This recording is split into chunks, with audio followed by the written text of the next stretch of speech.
Меня зовут Лейсан Усманова, я певица под псевдонимом Асалташ. Буквально на днях я выпустила свой новый трек под названием «Бахчалар Дагестане». Кто еще не слышал, обязательно послушайте. Это старинная песня крымских татар, которую я исполнила на двух языках – на крымско-татарском и на поволжском татарском. Буквально несколько месяцев назад я услышала эту песню, и она произвела на меня определенное впечатление.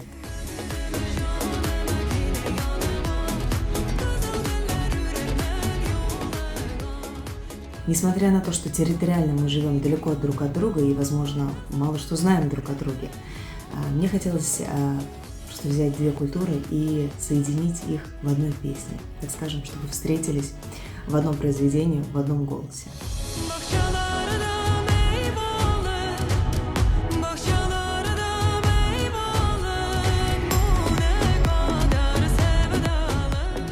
Я буду рада, если этот творческий проект вам понравится и найдет своего слушателя.